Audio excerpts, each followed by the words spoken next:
예, 지난 주일이 우리 총회에서 정한 이단 경계 주일이었습니다. 매년 8월 첫째 주일이 이단 경계 주일인데요. 우리가 지난주엔 제가 성서 읽고 말씀의 흐름에 따라서 적절치 않은 것 같아서 오늘 잠깐 아주 짧게 이단에 대한 말씀을 연결해서 잠깐 드리려고 합니다. 오늘날 이단들 우리 주변에 너무도 많아서 이름을 셀 수도 없이 많아서 저도 다 못 외웁니다. 너무 많아서요. 수백 개의 이단들이 우리나라에서 판을 치고 있는 상황입니다. 자, 그런데 오늘 우리가 이런 상황 가운데서 특별히 요즘 이단들의 흐름이 어떻게 흘러가고 있는지, 그리고 관련되는 몇몇 이단들만 간단하게 잠깐 말씀을 좀 드리려고 합니다.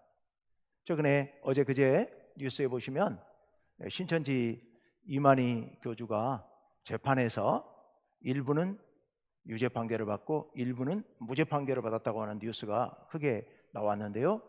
무죄 판결을 받은 부분은 방역수칙 위반, 방역법 위반, 그 부분은 이제 무죄다라는 선고가 났는데, 반면에 50억에 대한 횡령이라든지 이런 죄들에 대해서는 유죄 판결이 났습니다.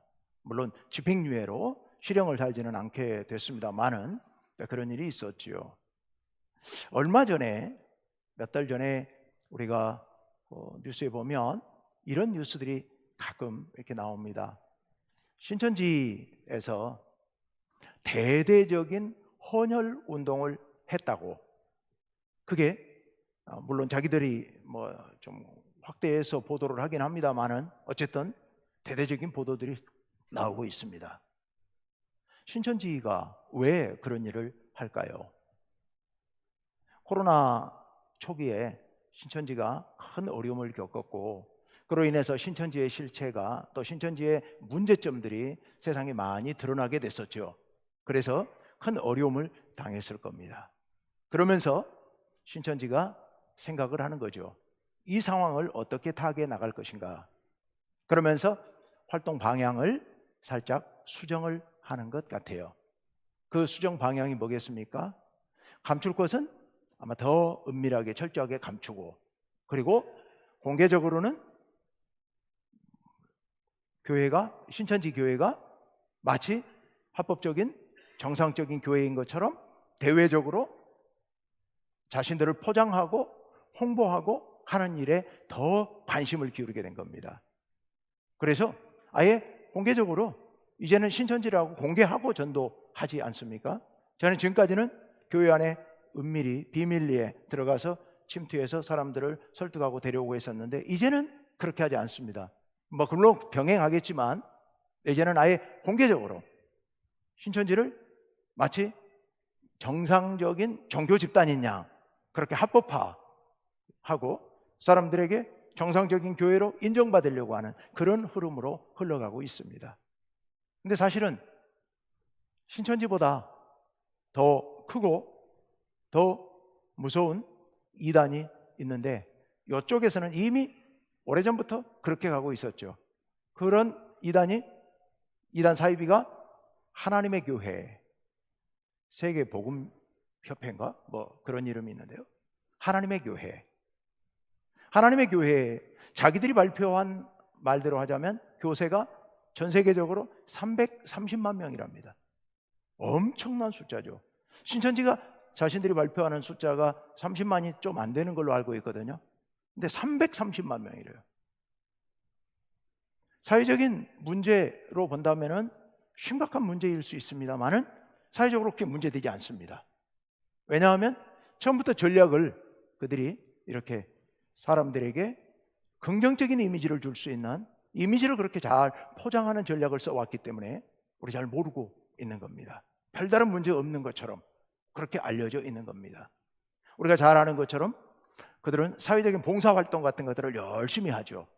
그리고 그걸 갖고 무슨 상을 받았네 어쨌네 하면서 그런 봉사활동 장면들, 상 받은 이야기들 이런 걸로 가지고 홍보를 합니다. 이미지를 아주 좋은 이미지로 구축을 해가는 거죠. 어쩌면 신천지도 그런 것을 벤치마킹 하지 않았는가 싶은데요. 이젠 자기들도 그런 방향으로, 그래서 이렇게 혈액이 코로나로 인해서 헌혈하는 사람이 적어가지고 혈액이 부족하다는 얘기를 들으니까 대대적인 헌혈 운동을 하고 그것을 홍보하고 뭐 이런 방향으로 방향을 수정하고 있는 것 같습니다. 우리나라에는 이 수많은 사이비들이 지금 판을 치고 있는데요. 이단이라기보다는 거의 사이비라고 하는 게 더 가깝습니다. 이단이라고 하면 교리가 좀 다르거나 특히 그 중에서도 신앙 고백이 근본적으로 많이 다른 이런 단체들을, 이런 집단들을 우리가 이단이라고 부릅니다. 사이비는 아예 가짜죠. 가짜 기독교. 그러니까 처음부터 자신들이 거짓이라는 걸 알고 의도적으로 속된 말로 하자면 사기를 치기 위해서, 종교 사기를 치기 위하여서 만들어진 그런 집단을 우리는 사이비라고 얘기를 합니다. 어떤 차이가 있냐면은 대개 사이비 교단들은 교주가 있고요, 교주를 신격화하고요, 뭐 이렇게 해서 우리가 봐도 상식적으로 봐도 그 내용을 알고 보면 이게 뭐 이런 게 있나 그렇게 바로 느낄 수 있는 부분들이에요. 뭐 이단이라면 대표적인 게 이제 시한부 종말론 뭐 이런 것들, 이런 이단이거든요. 종말론 신학, 종말론 교리를 자기들 나름대로 해석해가지고 엉뚱하게 끌고 가는 거, 이런 건 이제 이단이지요. 근데 사이비는 교주가 나타나가지고 내가 하나님이다, 내가 예수 그리스도다, 내가 재림주다, 뭐 이렇게 얘기하는 것들, 그건 다 거의 사이비라고 보시면 되겠습니다. 여러분, 신천지 이만희 교주가 뭐라고 그럽니까? 자기가 하나님의 말씀의 대언자인 보혜사 성령이라고 얘기를 합니다. 자기가 성령이래요.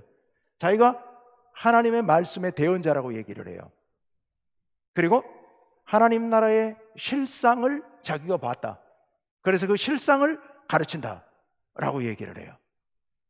그러면서 사람들을 미혹하고 하고 있죠. 아예 처음부터 자기가 하나님이 아니라는 건 누구보다도 자기가 잘 알죠. 그런데 자기가 하나님이라고, 자기가 대언자라고, 보혜사라고, 자기가 성령이라고 이렇게 거짓 교리를 전파하고 있는 겁니다. 근데 이게 무서운 게요, 우리 사기꾼도 무섭잖아요. 사기꾼을 당할 사람이 사실 세상에 별로 없잖아요. 우리 보이스피싱 그렇게 얘기를 해도 그래도 당하잖아요. 왜냐하면 끊임없이 자기를 변화시키고 바꿔가면서 사기를 치기 때문에 거기에 속아 넘어가지 않기가 어렵습니다. 지금 사이비 교단들이 무서운 것이 저들이 어려움을 만나거나 저들이 어떤 문제에 봉착하게 되면 금방 또 바꿉니다. 교리를 바꾸고 자기들의 주장을 바꾸고 가르침을 바꿔요. 바꿔버리니까 그러니까 또 속아 넘어가고 또 속아 넘어가고 그러는 거죠. 하나님의 교회 신천지보다는 하나님의 교회는 어찌 보면 약간 더 비슷한 시기에 만들어지긴 했습니다만 약간 더 오래됐죠. 전에 안상홍 증인회라고 얘기를 했어요. 안상홍 증인회. 안상홍 씨가 1918년생인데요. 장수에서 태어난 사람인데요. 1985년에 죽었어요. 부산에서요. 그런데요, 이제 죽고 나서 점점 더 오히려 더 성해졌는데요. 자기가 하나님이라는 거예요. 그 사람들은 하나님 안상홍님께 기도합니다, 이렇게 기도하고요. 하나님 안상홍의 이름으로 기도합니다, 이렇게 지금도 기도하라고 가르칩니다. 안상홍이 하나님이라는 거예요. 근데 안상홍이 죽으니까 둘째 부인 43년생이에요. 1943년생인데 지금도 아직 살아 있습니다. 아직 나이가 이제 80밖에 안 됐죠, 우리 나이로. 장길자라는 여자인데요. 그가 하나님 어머니라는 거예요. 이번에는 하나님 어머니. 왜 하나님이 어머니냐라고 얘기했더니 왜 하나님이 아버지여만 되느냐, 어머니일 수도 있지 않느냐. 창세기 1장 27절에 보면 하나님께서 인간을 만드실 때 하나님의 형상을 따라 남자와 여자를 지으셨다고 그랬으니까, 그러면 남자와 여자를 지으셨는데 이게 하나님 형상에 따라 남자와 여자를 지으셨으니까 남자 형상도 있고 여자 형상도 있다는 얘기 아니겠냐? 그러니까 하나님 어머니도 있어야 되는 거 아니냐? 이런 말도 안 되는 궤변을 늘어놓으면서 하나님 어머니라고 얘기를 하고 있어요. 사실은 이제 김주철이라고 하는 대표가 따로 있긴 합니다만은 그렇게 해서 사람들을 속이는 겁니다. 하나님 어머니라고 해요. 장길자가 하나님 어머니라고요. 이게 사이비인 거죠. 전형적인 사이비인 거죠. 요즘 들어서 우리나라에서 새롭게 문제가 되고 있는 이단 하나가 동방번개라고 하는 동방번개, 전능신교라고 그래요. 전능신교, 동방번개, 중국산 이단이에요. 중국산 사이비 이단이에요.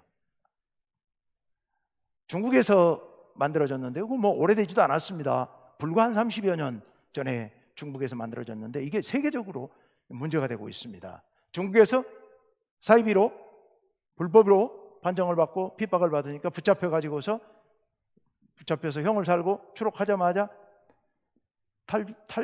탈출해가지고 지금 미국 가서 뉴욕에 가서 있는데요. 우리나라에 마치 신천지처럼 우리나라에 이렇게 복음을 전하고 있습니다. 꼭 신천지처럼 위장해서 교회에 들어와서 포교 대상자를 선정하고 그 포교 대상자에게 접근해 가지고서 명의를 소개시켜 준다고 해서 병 걸린 사람들에게 특히 중의하게, 그러니까 중국의 한의사 같은 중의하게 명의를 소개시켜 준다고 해가지고 병을 치료해 준다고 이렇게 하면서 접근해 가지고 포섭하는 그런 전략을 쓰고 있습니다. 교주가 따로 있는데요. 교주가 여교주 하나를 세웠어요. 여교주, 형식적인 여교주를 하나 세웠어요. 양향빈이라고 하는 여교주를 세웠어요. 양향빈. 이 양향빈이 이름이 전능신이라는 거예요. 전능신. 그리고 마태복음 24장 27절에 있는 주께서 오실 때에 번개가 치듯이 동쪽에서 번개가 쳐서 서쪽에 비치는 것 같이 이렇게 주께서 임하실 것이다. 이 말을 끌고 와가지고서 그 동쪽이 바로 중국이다. 동방이다. 중국 동방에 온 번개다. 이렇게 얘기를 해요. 양향빈이. 그러면서 그가 전능의 신이고 재림주다. 재림한 예수 그리스도다. 이렇게 주장을 하는 겁니다. 그러면서 이제 그 성경을 부정하고 성경은 독약이다 라고 얘기를 하면서 자기들의 교리를 들고 나와 가지고서 자기들이 쓴 책 이것을 교리서로 갖고 자기들 복음을 전하는 그런 사이비. 이게 이제 서울 쪽에서부터 대대적으로 이렇게 확산이 되면서 교회를 위협하고 있는 그런 상황입니다. 굉장히 사실 위험한 상황이죠.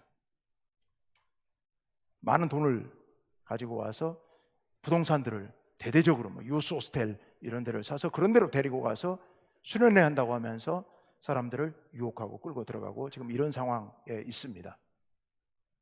그 밖에도 우리나라에 수도 없이 많은 이단 사이비들이 있죠. 왜 이런 이단 사이비가 교회 안에는 판치고 있을까? 사실은 예수님 말씀 가운데 그런 말씀이 있죠. 마태복음 24장 23절 4절 말씀 한번 봅시다. 그때가 종말의 때를 얘기해. 예수님께서 하신 말씀이에요. 종말의 때에 사람이 너희에게 말하되 보라 그리스도가 여기 있다 혹은 저기 있다 라고 하여도 믿지 말라라고 주님께서 말씀하십니다. 그리스도가 여기 있다 저기 있다. 그러면 여기 있는 그리스도가 누구겠습니까? 바로 사이비 그리스도요. 사이비 그리스도. 그래서 24절에 거짓 그리스도들과 거짓 선지자들이 일어나 큰 표적과 기사를 보여주면서 할 수만 있으면 택하신 자들을 미혹하리라 라고 예수님께서 말씀하십니다. 거짓 그리스도들이, 거짓 선지자들이 일어나서 사방에서 일어나서 성도들을 유혹할 거란 말입니다. 누구를 유혹해요? 택하신 자들을 또 미혹하리라. 택하신 자들도. 이 이단 사이비들이 주로 포교 대상으로 삼고 있는 사람들이 우리 먼저 믿는 사람들이에요. 아예 안 믿는 사람들은 듣지를 않으니까 그들은 놔두고 먼저 믿는 성도들에게 들어와서 침투해서 포섭하려고 하는 이런 악한 전략을 사용해서 그렇게 악한 사이비형 종교를 퍼뜨리고 있습니다. 우리나라에 재림 예수가 수백 명이라고 해요. 우리나라에 재림 예수가 수백 명이라고 해요. 너도 나도 막 재림 예수라고 이렇게. 근데 그 사람들은 왜 어떻게 이렇게 하길래 수십만 수백만 이렇게 신도들을 모아서 이렇게 할까요? 이게 또 계보가 있습니다. 혼자 독창적으로 이런 걸 만들어 갖고는 누구도 이거 하기 어렵죠. 그런데 이 이단 계보가 우리나라 일제강점기부터 이단들의 계보가 쭉 있어요. 그러니까 이 사람들이 이단 집단 안에, 사이비 집단 안에 들어가 가지고서 활동을 하면서 가만 보니까 이게 사이비라는 걸 안 거죠. 그러면서 그 속에서 배우는 거예요. 아, 이렇게 하는 거구나. 한참 어느 정도 되면 거기서 나와요. 나와가지고 자기 아는 몇몇 사람들을, 추종자들을 모아가지고 새로 만드는 거예요. 근데 이전에 배운 것보다 더 업그레이드를 해가지고 더 발전시켜가지고 만드는 겁니다. 그것도 거기서 배워가지고 나와서 또 만들고, 거기서 배워서 나와서 또 만들고, 이렇게 해서 점점 확산돼 가는 겁니다. 원래는 신천지도 그렇게 해서 이단에서, 원래는 통일교 계통에서부터 갈라져 나와가지고 거기까지 와 있는 거고요. 하나님의 교회도 원래 안식교에 속해 있다가 나왔기 때문에 지금도 저 사람들 안식일을 지켜야 된다고 얘기하고 있고 유월절을 지켜야 된다고 헛소리를 하고 있는 거죠. 안식교라고 하는 그런 이단, 그건 이제 미국에서부터 들어왔습니다만은 거기서 배워가지고 그런 짓들을 하고 있는 겁니다. 수많은 이단 사이비들이 이런 식으로 우리들을 속이고 우리들을 미혹해서 위험에 빠뜨리려고 그렇게 하고 있는 상황입니다. 이들의 이 거짓말, 사실은 어찌 보면 그들에게도 문제가 있지만 우리에게도 문제가 있는지도 모르겠습니다. 거기 넘어가는 성도들에게도 문제가 있을 수 있습니다. 무슨 문제가 있을까요? 오늘 말씀에 보면 그런 말씀이 나와 있습니다. 오늘 말씀 28절 말씀, 28절 상반절 말씀, 여호와의 말씀이니라 꿈을 꾼 선지자는 꿈을 말할 것이요 라고 말씀하고 있습니다. 오늘 설교 제목이 꿈은 꿈이고 꿈은 꿈, 말씀은 말씀인데요. 무슨 뜻이겠습니까? 꿈은 꿈일 뿐이고 하나님 말씀은 말씀이다 라는 그런 의미에서 제가 이런 제목을 여기서 따서 잡았는데요. 꿈을 꾼 선지자는 꿈을 말할 것이요. 이게 무슨 말씀이겠습니까? 꿈을 꾸었으면 그게 꿈이라고 말하라는 겁니다. 꿈은 꿈일 뿐이라는 거예요. 근데 이게 무슨 말씀이냐면 꿈을 꾸어놓고는 이걸 하나님 말씀이라고 거짓말을 한다는 겁니다. 꿈을 꾸어놓고 하나님 말씀이라고 얘기를 해요. 꿈, 구약 성경에 보면 하나님께서 꿈을 통해서 말씀해 주시는 이야기가 곳곳에 나오고 있죠. 우리는 꿈을 통해서 하나님의 뜻을 깨달을 수도 있고 알 수도 있다고 이야기를 합니다. 여러분 잘 아는 것처럼 야곱이 베델에서 형을 피해서 하란으로 갈 때 하나님께서 나타나셔가지고 야곱에게 여러 가지 약속의 말씀을 들려주셨죠. 그리고 그 말씀대로 실제로 이루어 주십니다. 요셉에게 꿈을 주셨죠. 해와 달과 11별이 자기에게 절하는 거, 볕단들, 곡식단들이 자기에게 절하는 거, 이런 꿈을 주셨고 그 꿈대로 이루어지게 됩니다. 또 바로의 꿈을 요셉이 해몽함으로써 애굽의 총리가 됐죠. 다니엘 역시도 바벨론의 느부갓네살의 꿈을 해몽하면서 그가 바벨론의 총리가 됐지 않습니까? 바울 사도는 복음을 전하러 가다가 드로아에서 꿈을 꿉니다. 마게도냐 사람이 환상 가운데 나타나서 손짓하면서 우리를 도와달라, 이 환상, 이 꿈을 꾸고서 하나님의 뜻이 마게도냐로 건너가서 유럽에 건너가서 말씀을 전하는 것이라고 생각을 하고 판단을 하고 이게 하나님 뜻이라고 생각하고 나가서 복음을 전했습니다. 꿈을 통해서 하나님께서는 우리들에게 많은 것을 알려주셨습니다. 그러나 꿈이 모두 다 하나님의 계시는 아니죠. 왜냐하면 꿈은 우리가 수도 없이 꾸지 않습니까? 수도 없이 꾸는 그 꿈, 이 많은 꿈, 이 꿈이 다 하나님의 계시는 아니잖아요. 그럼 그 많은 꿈 속에서 하나님의 계시인 꿈과 계시 아닌 꿈을 우리가 어떻게 구분합니까? 꿈이라고 하는 것은 철저히 개인적인 겁니다. 그렇기 때문에 그 꿈을 객관화시켜가지고서, 물론 개인의 삶에서, 자기 삶에서 내가 정말 어떤 꿈을 꾸었는데 그 꿈이 현실하고 맞아떨어지더라, 그럴 수 있습니다. 본인이 그렇게 생각할 수 있습니다. 그런데 그것을 교회에 아니면 민족 공동체에 하나님의 뜻으로 그렇게 해석해가지고 적용하는 것은 많은 무리가 따르게 되지요. 아주 특별한 경우가 아니라면 꿈은 꿈일 뿐입니다. 근데 오늘 말씀의 배경이 뭐냐면 유다가 망해가던 시점이죠.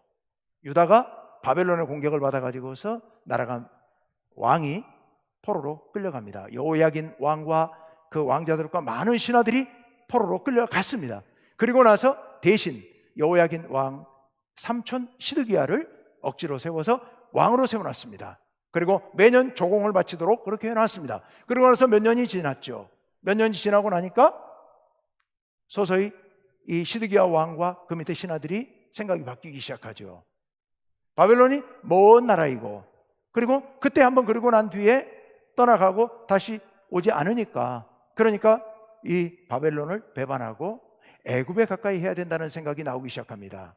그래서 많은 신하들이 이 시드기야 왕을 압박하고 설득하기 시작하죠. 우리 애굽의 도움을 구하고 애굽의 도움으로 독립합시다. 바벨론에 더 이상 지배받지 맙시다. 이토록 고통스러운 바벨론에 매년 조공을 바쳐야 되는 이런 일을 우리 그만하고 벗어납시다 라고 자꾸 이야기를 하는 겁니다. 그런 상황 가운데서 예레미야 선지자는 아니라고 얘기를 하죠. 하나님께서 예레미야 선지자를 통해서 말씀을 주십니다. 바벨론을 내가 보냈다는 겁니다. 하나님께서 보내셨다는 겁니다. 하나님께서 보내셨기 때문에 너희는 바벨론에 순종하라. 바벨론에게 너희가 포로 생활 70년 거치고 나면 다시 불러서 유다를 회복시켜 주겠다라고 하나님께서 반복적으로 계속해서 말씀해 주고 계십니다. 그런 예레미야의 예언에 반대해서 많은 선지자들이, 거짓 선지자들이 나오는 거지요. 그리고 그들이 거짓말을 하기 시작합니다. 오늘 말씀 25절 말씀 한번 같이 봅시다. 내 이름으로 거짓을 예언하는 선지자들의 말에, 여기 내 이름이 누구겠습니까? 하나님의 이름으로요. 하나님의 이름으로 거짓을 예언해요, 선지자들이. 근데 그들이 뭐라고 얘기를 합니까? 내가 꿈을 꾸었다 라고 말하는 것을 내가 들었노라. 꿈을 꾸었다고 얘기를 하는 거예요. 무슨 꿈을 꾸었겠습니까? 하나님께서 우리 민족을 애굽으로 가게 하신다. 애굽의 도움을 받으라고 하신다. 하나님께서 우리에게 평화를 주신다고 말씀하신다. 우리를 바벨론으로부터 해방시킨다고 말씀하신다.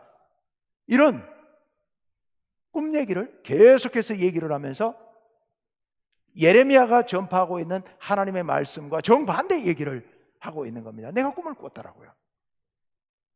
왜 그런 얘기를 하느냐? 26절 말씀 보세요. 거짓을 예언하는 선지자들이 언제까지 이 마음을 품겠느냐? 그들은 그 마음의 간교한 것을 예언하느니라. 간교한 거짓말을 지어내서 얘기하고 있다는 거지요. 그 다음 27절 말씀 보십시오. 그들이 서로 꿈꾼 것을 말하니 그 생각인즉, 그 다음에 무서운 게 이 말씀인데요. 그들의 조상들이 바알로 말미암아 내 이름을 잊어버린 것 같이 내 백성으로 내 이름을 잊게 하려 함이로다. 이스라엘 백성들로 하여금 하나님의 이름을, 여호와 하나님의 이름, 여기서 이름이라고 하는 것은 하나님의 본체를 얘기하는 겁니다. 하나님을 잊어버리도록, 과거 바알을 숭배하면서 여호와 하나님을 잊어버린 조상들처럼 이제 이 백성들이 여호와 하나님의 뜻을 버리고, 그리고 하나님을 버리고 엉뚱한 것을 섬기도록 그렇게 만들기 위해서 이들이 지금 꿈 얘기를 하면서 거짓말을 하고 있다는 겁니다. 사이비 선지자들이죠. 사이비 선지자들. 이들이 이렇게 악을 범하고 있다. 여러분, 이들이 이렇게 거짓을 행하고 있는데요. 거짓을 행하고 있는데 하나님께서 이들을 향해서 말씀하시죠. 28절 말씀 다시 한번 봅시다. 여호와의 말씀이니라. 꿈을 꾼 선지자는 꿈을 말할 것이요, 내 말을 받은 자는 성실함으로 내 말을 말할 것이라. 만약 꿈을 꾸었다면 꿈이라고 말 안 하는 겁니다. 하나님의 말씀을 만약에 들었다면 하나님 말씀으로 전하라는 겁니다. 하나님 꿈을 꾸어놓고, 자기가 꿈을 꾸어놓고 그 꿈을 가지고서 하나님의 말씀이라고 거짓말하지 말라라고 말씀하고 있죠. 그러면서 마지막에 이렇게 말씀하시죠. 겨가 어찌 알곡과 같겠느냐. 여기서 겨는 꿈을 얘기하고 있죠. 알곡은 하나님의 말씀이죠. 거짓 선지자들이 꾼 꿈, 거짓말로 지어낸 꿈, 그 꿈 얘기가 하나님의 말씀으로 둔갑해서는 안 된다는 겁니다. 절대로 그래서는 안 된다는 말씀을 지금 우리들에게 들려주고 계십니다. 여러분, 사람들은, 이스라엘 유대 민족들은 지금 예레미야 선지자가 평생에 걸쳐서 하나님 말씀을 계속해서 애타게 고난 속에서 말씀을 전합니다. 그리고 지금 여기 거짓 선지자들이 나타나서 꿈을 꿨다고 하면서 그 꿈 자체가 거짓 꿈이겠죠. 거짓 꿈을 들고 와가지고서 이게 하나님의 말씀이라고 예레미야 선지자의 하나님 말씀과 반대되는 이야기를 계속해서 얘기하고 있습니다. 유대 민족들이 누구 말을 들었을 것 같습니까? 예레미야가 전하는 하나님의 말씀이었겠습니까? 아니면 꿈 얘기를 하면서 하나님의 뜻이 여기 있다고 거짓말하고 있는 거짓 선지자들의 말이었겠습니까? 백성들이, 신하들이, 시드기야 왕이 이 거짓 선지자들의 말을 듣게 됩니다. 예레미야의 말을 듣지 않습니다. 왜 그랬을 것 같습니까? 여러분, 왜 하나님의 말씀이 아니라 거짓 선지자의 말에 넘어가 버리는 걸까요? 거짓 꿈 얘기에 넘어가 버리는 걸까요? 오늘날 우리들도 마찬가지이지요. 분명히 하나님의 말씀이 있음에도 불구하고 누군가가 내가 예언을 한다고, 내가 꿈을 꾸었다고, 병자를 고치고, 그리고 기적이 나타나고, 아무도 모르는 나만의 비밀을 마치 점쟁이처럼 쪽집게처럼 정확히 짚어내고, 누군가가 그런 얘기를 하면 사람들은 바로 넘어가죠. 거기에 금방 속아 넘어가 버리죠. 능력 있는 기도자가 있어가지고 기도를 했더니 병이 치료된다고 하니까, 글쎄요, 병이 치료될 수 있습니다. 하나님께서 치료의 능력을 주실 수 있습니다. 그러나 그렇다고 해서 그 사람이 하는 모든 얘기가 다 하나님의 뜻이고 하나님의 말씀이냐? 그건 아닐 수 있는 겁니다. 그건 아니라는 겁니다. 그런데 사람들은 그냥 넘어가 버리는 겁니다. 거짓 꿈 얘기가 하나님의 말씀보다 훨씬 더 그럴싸하게 들리는 겁니다. 달콤하게 들리는 겁니다. 왜 그럴까요? 왜 우리는 분명히 하나님 말씀을 배워놓고 하나님 말씀을 읽어놓고도 거짓 예언자들이, 거짓 선지자들이 나와가지고 엉뚱한 소리 해도 거기에 그렇게 쉽게 마음을 빼앗기고 넘어가 버리는 걸까요? 사람들은 자기 믿고 싶은 것만 믿습니다. 우리 인간의 마음이 그래요. 내가 믿고 싶은 것을 믿는 거예요. 예레미야 선지자가 아무리 애타게 하나님의 말씀을 전파해도 예레미야의 말씀은 믿고 싶지가 않아요. 왜요? 예레미야가 뭐라고 하고 있는데요? 바벨론에 종살이 해야 한다고 얘기하는데, 여러분, 수천 킬로미터 떨어져 있는 바벨론까지 끌려가가지고 종살이 하고 싶은 사람이 누가 있겠습니까? 그거 믿고 싶지 않은 거예요. 그런데 거짓 선지자들이 나와가지고 뭐라고 그래요? 하나님께서 내게 어젯밤에 꿈을 주셨는데 우리에게 평화를 주신다고 하신다. 애굽을 통하여서 우리를 구원해 주신다고 하신다. 그 말씀이 더 달콤하고 그 말씀이 더 믿고 싶은 거예요. 그러니까 다 그리 넘어가 버리는 겁니다. 이단에 넘어가는 사람들이요, 이단을 포교하는 사람들이 와가지고서 너무 달콤한 얘기를 하니까요, 내 마음에 상처를 입고 있는데 너무 위로가 되는 이야기를 해주니까요, 세상에 그 누구에게도 듣지 못했던, 우리 교회에서 듣지 못했던 마음에 쏙 드는 위로가 되는 이야기를 해주니까요, 내 미래에 대해서 내가 앞으로 어떻게 나가야 될지, 내 직업을 어떻게 가야 할지 난 잘 모르겠는데 늘 혼란스러운데, 그런데 그 사람들이 와가지고 진로 상담해 준다고 하면서 내 적성에 가장 맞는 진로가 이런 것이라고 얘기해 주고 달콤하고 마음에 쏙 드는 이야기를 해주는 거예요. 지금까지 내가 봤던 그 어떤 사람보다 나에게 더 친밀하고요, 나에게 친절하고요, 너무너무 잘해주니 이 사람을 배반할 수가 없는 거예요. 거기 그냥 마음을 빼앗기고 넘어가 버리는 겁니다. 마음을 빼앗기고 넘어가 버리는 거예요. 예수님께서 뭐라고 말씀하셨습니까? 아까 마태복음 24장 24절 말씀 다시 한번 띄워주세요. 거기 보니까 거짓 그리스도들과 거짓 선지자들이 일어나 그 다음에 뭘 한다고요? 큰 표적과 기사를 보여 할 수만 있으면 택하신 자들도 미혹하리라. 여러분, 큰 표적이 나타납니다. 기사가 나타납니다. 병자가 치유되고 장애인이 벌떡 일어나고 상상할 수 없는 놀라운 기적적인 사건을 일으킵니다. 여러분 주변에 누가 그런 사람이 있다고, 진짜 목회자가 있고 진짜 예언자가 있는데 한 번만 가보자고 따라가 봤더니 아까 기어왔던 사람이, 휠체어에 타고 왔던 사람이 벌떡 일어나가지고 뛰면서 춤추면서 내가 오늘 이렇게 치료됐다고. 여러분 안 믿겠습니까? 사람 마음이 솔깃해서 거기 쏙 넘어가 버리는 거예요. 정말로 그럴싸한 것 같은 거예요. 그게 맞는 것 같은 거예요. 그리고 그 다음부터는요, 무슨 소리를 해도, 정말 우리 속된 말로 파츠로 매주를 쓴다고 그래도 넘어가는 거예요. 그런데 예수님께서 뭐라고 말씀하세요? 거짓 그리스도들과 거짓 선지자들이 뭘 한다고요? 큰 표적과 기사를 보여줄 것이라고 말씀하고 계세요. 이게 예수님 말씀이에요.